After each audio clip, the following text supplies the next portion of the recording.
So, good evening, ladies and gentlemen. Welcome once again to Going Vocal.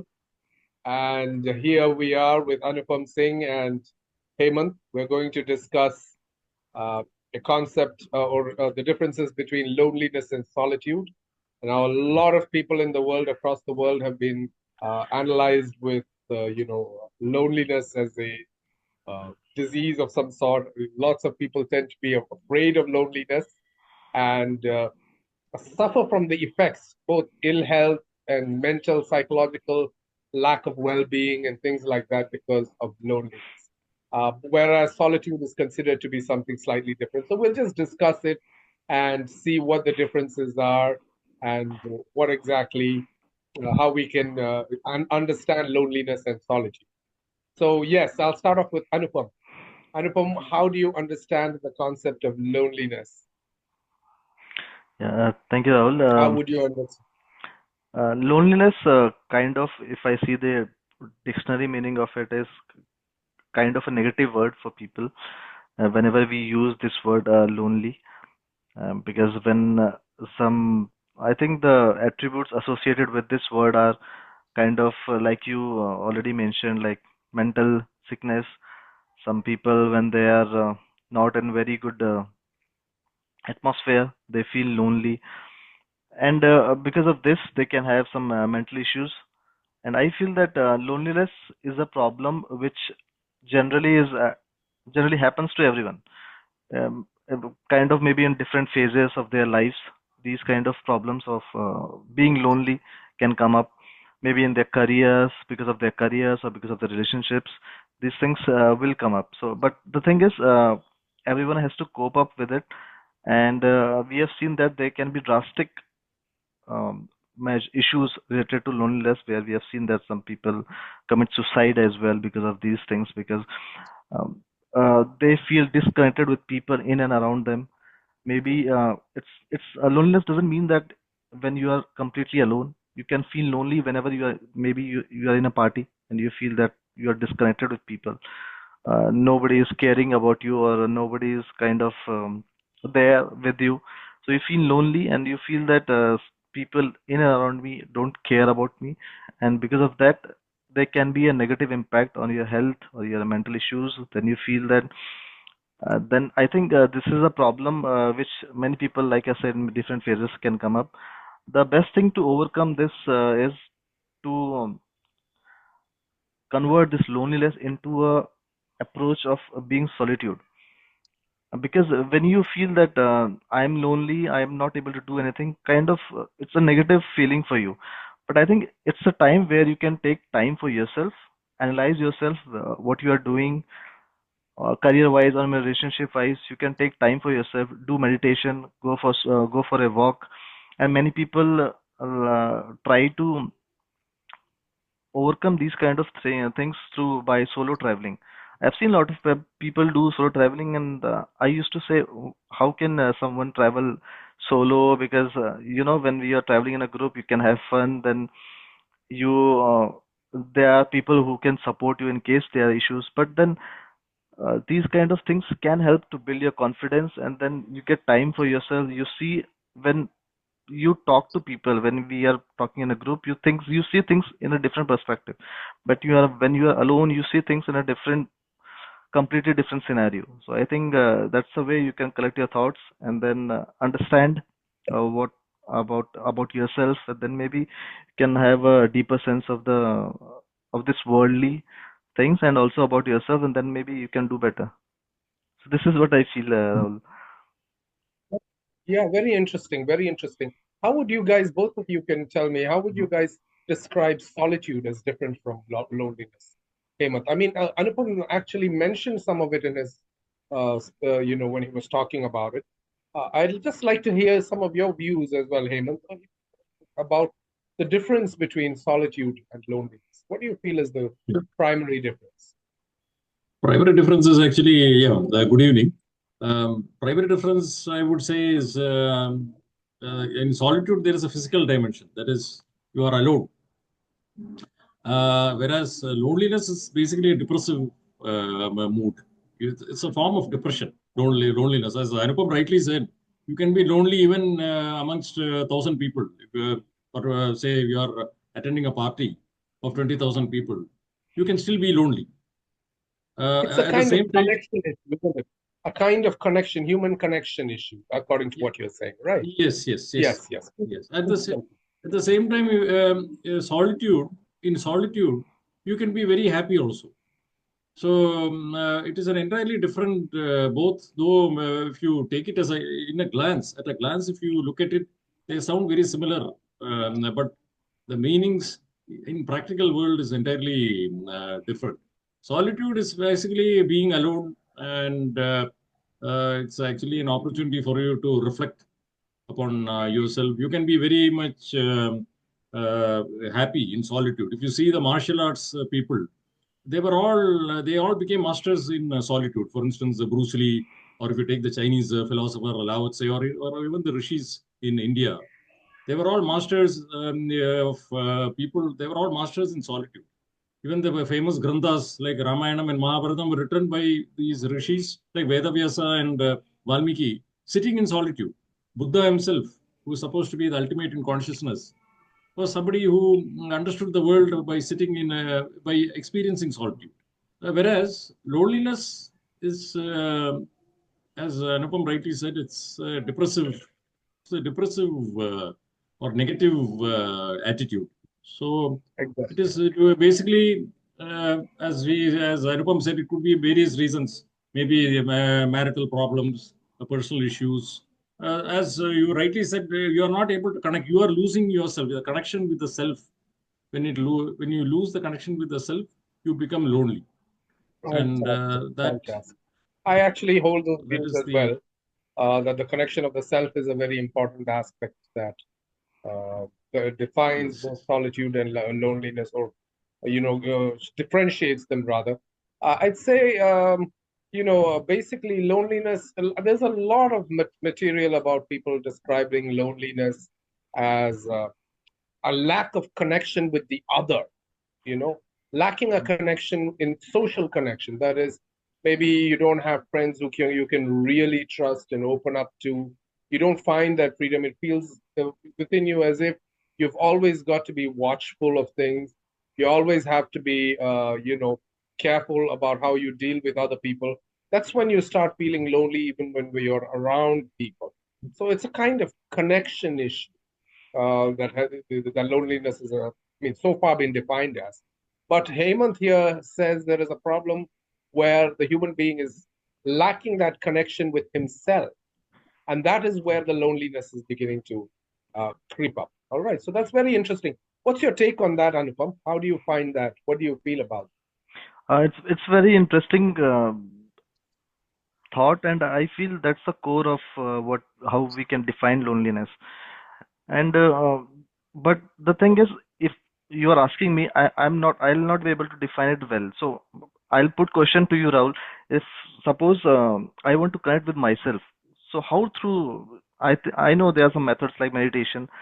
So when I try to do meditation, I what should I do? I think how to overcome these things, because when I feel that sometimes I start doing meditation, I feel disconnected with the things, but then I don't know how to go deeper into meditation and what things I should do while I'm meditating, or maybe any other methods that you can suggest in this kind of scenarios where I can Yes, see, what can. happens here, Anupam, is that we'll just start looking at loneliness, because loneliness generally is defined as a lack of social connection, as we've spoken about. I mean, as the literature or people describe it, psychologists and people describe it as.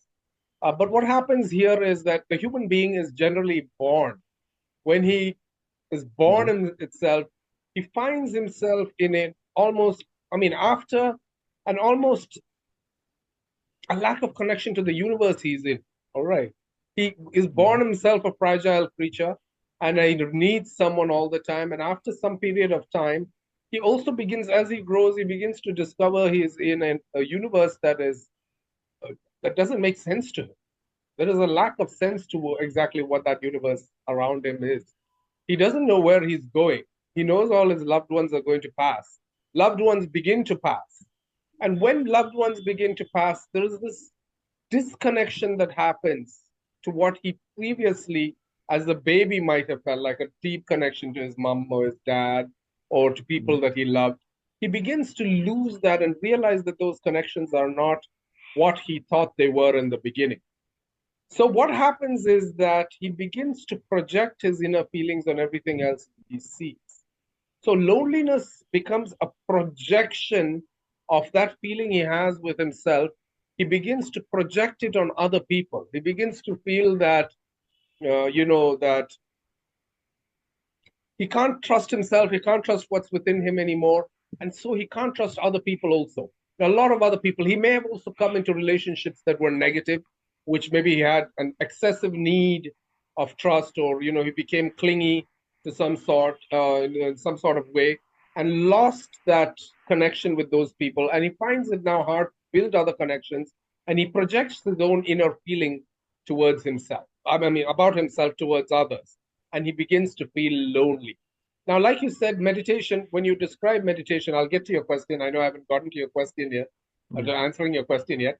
But when it comes to meditation as a tool to avoid this particular projection, first of all, you have to understand that meditation is a method to gauge or to understand the self. It's an adventure into the self. So you don't just get into an adventure, walk a mile, and come back. An adventure is a journey. So the ability to self-reflect and the ability to go within yourself and begin to understand that requires you to be prepared to run a marathon or to undertake it like you have your other aspects of education. If you want to finish your MBA or your PhD, you're going to sacrifice a good 30 years of your life before you start to earn, or 25 or 20, a bare minimum. If you go into a PhD, a bare minimum of 25, and that too, you have to be really good at your education. So you're sacrificing so many years of your life in order to achieve that. But you expect that in meditation, within a day or two, you're going to make that achievement. Right. The self, which is so deep, so conflicted, that has experienced so much trauma, born, it begins to realize a universe that it doesn't really completely understand. Perhaps this particular child has been grown up under a circumstance where the parents separate, or, there are family-related conflicts, persistent conflicts, born in a war zone.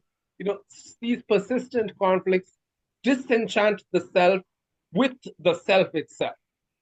So you become disenchanted with yourself because you're disenchanted with the universe. So you find a conflict occurring. And to build that oneness, that is, bring the self back to the self, as strange as it may sound. I guess I might be sounding like one of those Leonardo DiCaprio movies. What was it called? I think it was called he gets a dream within a dream within a dream. I don't remember what that movie was. Inception. Was it Emancipation or something? I don't Inception. Inception. What? Inception, yeah, not Emancipation. I'm sorry. Yeah. Inception. So it's similar to that. I mean, the self needs to discover the self. So you need to begin to understand what is wrong, what is this trauma within you. And if you estimate or assume that that is going to end within a day, or you're going to be connected to the self within a day, you're wrong. That particular education is going to take you a longer period of time than you can imagine. It's going to be longer than your PhD. You understand? So you've got to be prepared to ensure that you achieve either through meditation. Meditation is what has largely worked for many sages, like the Buddhist sages, Lao sages, Hindu sages, like Valmiki and, the various other sages, Vyasa, Patanjali, and, all our great sages who brought in great works. Each one of them spent a period of time, and a long period of their time, on trying to come to terms with themselves. And if you ask me, maybe they didn't finalize it as well. It's possible. I'm not saying they didn't. I'm just saying that it's possible that they may not have finalized it as well, but they have managed to crack a large amount of that trauma, releasing themselves from that feeling of loneliness and converting it into a sense of solitude, a sense of calmness with the self. So they don't anymore feel alone. whether they're within in a crowd of 1,000 people, they feel full and complete with a lot of, they feel as if there is always someone with them, and they're always connected to the universe itself. The universe and their own self has become their best friend. So that is one way that many of them feel. And sometimes, if you keep them in a cave as well, and keep them alone in a cave for years, there are stories of many of them who have, I don't know, some of it might be myths, but I'm sure Lao Tse and I'm sure Valmiki and all really spent a long period of time in solitude. In fact, the story around Valmiki is that he spent years and years and years in solitude before he began to write the Ramayana with the chant. He was chanting, I think it was Mara under a tree before he was Yes. able to pen down the verses that he did. So being he spent so long alone, right? I'll say in solitude rather than alone. So I think that is where that is how you have to look at meditation. Or you can even look at other forms like speaking to the self about speaking the truth about the self. I think in one of the previous podcasts, I described a story, I think it was from Hamlet, if I'm not mistaken, where the king Polonius says, to thine own self be true, then you can be false to no man. Yeah, to your own self be true, and you can be false to no man. So that art of speaking truthfully about your own heart to yourself, it too is a form of meditation, in a way. It's speaking more and more honestly about your feelings to your own self. This honest engagement with your feelings, because we live in a world where there are so much expectations and standards that are set, but many of us are not meant to fit those standards. Yes, many We're not people meant to also. fit those particular standards. Yes, many Like the people. standard of having, Yeah. blue eyes Yeah. being a standard of beauty, which I think from the 40s or the 30s to the 90s or so was a general standard. I don't expect that there's a large section of the human population that can fit that standard. So if you look around, you might see people who don't fit that standard putting in contact lens and keeping their eyes blue because they want to fit a standard that they don't match. So that kind of honesty about yourself, where you don't try to aim for a standard that's not meant for you, but yet feel comfortable with who you are, can assist you along with meditation or, without meditation. Well, I think meditation is a better art, but you can do this as well. Yes, Anupam, I'm sorry. You wanted to ask me a question. Please go ahead. No, not a question. I was just trying to add something over there. That's why people do a lot of journaling. Some people want to write something, they maintain a diary, whatever that happened for a day or maybe in a week, they Yes, try to pen yes, down their thoughts, what good things exactly. happen to them or the bad things or any story that what's happening in their life, they try to pen down into a diary or journaling. Yeah, and but it's ironic that there is a case where if you know there was a very famous actor Sushant Singh Rajput. He committed suicide, Yes, yes. and it's ironic that in a industry where he was in a film industry where he's always surrounded by people, then he has a lot of fans. Then he committed suicide, and when he committed suicide, then there were a lot of theories that he was kind of lonely. He was feeling loneliness. He was feeling left out with the major part of the film industries, and that's why he committed suicide. Anyway, it's a contradictory thing. So there's still investigation going on that actually it was a murder or he committed suicide. But there were theories that he was feeling lonely. That's why he committed suicide. So I feel we should not be in that stage where we reach at a stage where uh, we have to take such drastic steps. So yeah. So but the See, yeah. see what happens, Anupam, is once you reach a certain stage in your life, for instance, you become like so Rajput, Mr. Rajput there. You reach that stage. What we as fans see is that he's reached a particular stage. But some of these gentlemen, what they look at is there are still so many other actors much better than me. And when he goes in their company, they begin to treat him as if he's much less. He doesn't come from the kind of family that they've come from, film related movie family, a film related family where they have the support. And, he feels lonely there. He doesn't fit inside that particular standard. You Yes, understand? yes, yes, And yes. so this might have bred a lot, yes, a lot of loneliness. He doesn't look at the fans that love him, a lot of fans who loved him. So his entire perceptions have been focused on a standard or on something that he doesn't need to focus on. So I do accept, that sometimes perhaps the search of self doesn't go well with your profession. You know, if you're in certain professions or certain areas, or which are dominated by ways of thinking, that common consciousness of that particular situation can take you with it. And if you don't follow it, perhaps they won't accept you because it's hard to imagine Bollywood accepting Valmiki as one of their own ever. If he was Mm. to come in, I don't really think that they would say, okay, come Valmiki, you can be the producer here, you can be the director here. Highly unlikely. I don't think, because he has made a choice to go his own path. You have to discover your own path. Perhaps Shashank Singh Rajput was attempting to live somebody else's life. And that can create a lot of disconnect with the self and that universe that can seem so cold, but can be so warm to you if you connect with the self. No, If but you connect with the is it self. wrong? Is it wrong to compete with someone? Because if I see someone doing something and if I want to copy him, or maybe I want to reach a stage where he is right now. So is it wrong, or is it kind of creating pressure on myself, saying that no, if you don't do this, you will not be at a stage or better version of yourself. So, but those kind of bad No, feelings you see, comes. It's a human psychology, right? yeah, no, competition as a human impulse is naturally given. When you are born upon the earth, you will compete because everything competes. It's a part of being on the earth. I don't know if there is another world in the universe where you can go and not compete, but competition is very much a part of the earth and very much a part of your life of all creatures, from the ants to human beings to flies to everybody. Everybody is competing. But the question with competition is, how do you compete? Where do you compete? Where do you collaborate? If you're competing at a standard or at a certain levels which you don't want to compete in because that's not where you really fit, that's not who you really are, that's not where you really want to go. You're going there because you're living somebody else's lifestyle. You've been projected images and things, and you believe in something that's not in your heart, and you start competing in a place where you don't want to compete. It can be very, very lonely. Whereas if you're competing where you want to compete, it can be very, very adventurous. It can be very, very adventurous.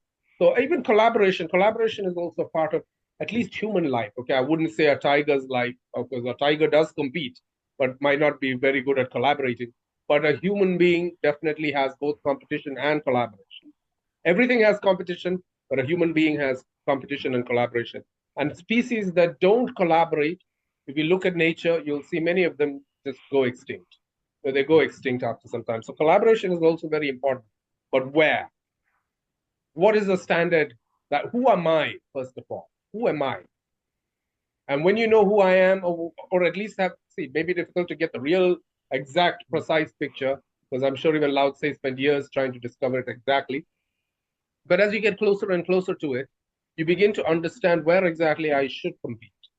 Correct. Where and True. who exactly are my soul connections? Who are my people? Where should I collaborate? And once you truly understand that, you begin to fit.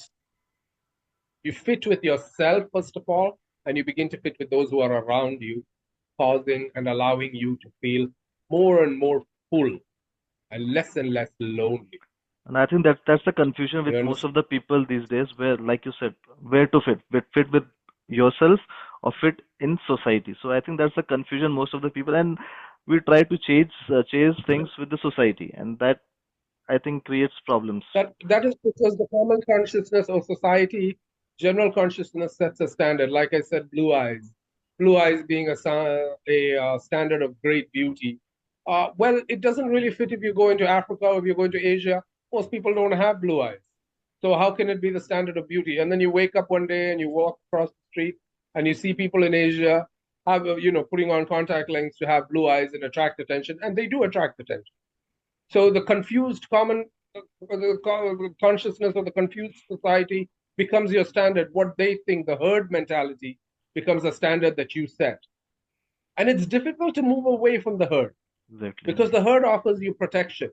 So when you have the courage to step away from the herd, at least a step back, you begin the journey towards the self.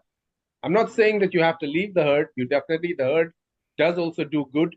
But, certain aspects of the herd can sometimes be completely dark, completely out of, touch with what is real. And once you connect with that, at times you can feel lonely because you don't really meet that, you don't really want that. And then you find yourself in a lot of problems. So I think solitude is a way that you can begin to discover how to conquer these problems and achieve standards that are your own. Whereas loneliness is where you fall at the feet of these standards and destroy yourself in some way or the other. Either your mental health goes down, like Anupam said, you could even take away your life, like Shashank Singh Rajput was said to said, like, to have done. Like you said, it might have been a murder. I'm not aware of that also because people do say that. But nevertheless, if it wasn't, and if it was this loneliness, then definitely it has to, it probably has a link with things like this, where the mind is not connected with uh, itself. And we're lacking the connection with the self, it lacks a connection with the universe that brought it into being. That is how the way I look at it. That's the way I look at it. So, what would you guys say is a good way to move into solitude? Like, you see, a practical way. We live in a practical world where it's not really going to be possible for us under this civilization that we live in, the urban civilization, or the one that the scientific, the civilization brought by scientific, industrial, techno revolutions. We can't live the same way that Valmiki lived or like Patanjali lived because they lived under a different circumstance and they could still probably fend for their family even though they were doing what they were. Or maybe if they didn't have a family, they could still connect with the society, that kind of a society. But today, it might be highly unlikely that we'll have sufficient people who would be able to do this, who would be able to go to the forest and live in solitude and come back. Very unlikely we have that. So, how do you guys think that this can be done in the world today? Well, let's say an actor who is very busy can discover, or a chief executive officer, or a business manager, or a marketing manager. How do you think that he can convert himself from a state of loneliness to a state of solitude? What is Yeah, the that actually, process? Do you have guys have any ideas? yes, Yeah. yes. Yeah, but I think however busy you are, you need to devote some time to yourself. So you'll have to take time off to reflect upon yourself. For instance, I was reading about Rajinikanth.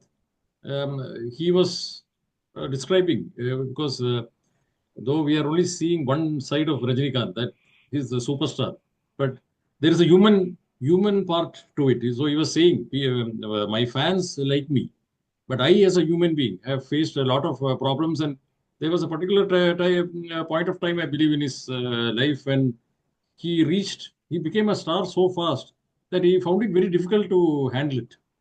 So that is when he went into spirituality. So I think from this, what we can learn is because you are going to be busy. There is no doubt about it. Today, as we were discussing, there is going to be competition. You are going to have deadlines to meet. You cannot run away from it. And similarly, as you said, you cannot go to a forest and sit in solitude. But you can use that solitude.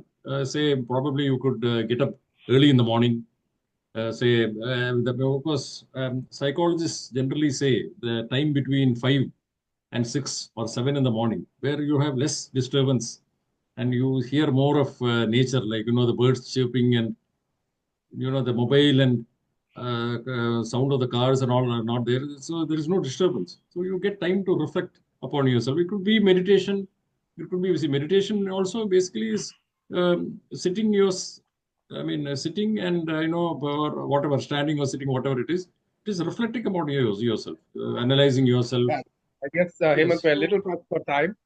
We get your okay. idea, which is really great. We give yourself some time. And I also suggest add into that every day, give yourself some time with yourself, an hour, just being honest to yourself, looking at yourself, perhaps write a diary, like Anupam mentioned earlier on, where you speak honestly about yourself, like Hamlet's, I think it was Hamlet's father, I'm not sure, Polonius anyway, who mentioned, I don't even know if his name was Polonius, I can't really remember that clearly, but something to that effect, where you speak honestly about yourself and maintain a diary. So these are some of the ways we can practically go about doing and getting in touch with ourselves, ending our loneliness, committing to a moment of solitude. Yeah, by committing to a moment of solitude. All right, it was a fantastic time, guys. I loved your inputs as well, and to our guests, our viewers rather, I will have to offer a big thank you, guys. If you enjoy Going Vocal, please do subscribe and have a lovely day. Yeah, take care. Bye bye. Bye bye. Thank Bye bye. you. Bye Thank you, Thank Rahul. you. Thank you, Hemant. Nice week. bye. Thank you.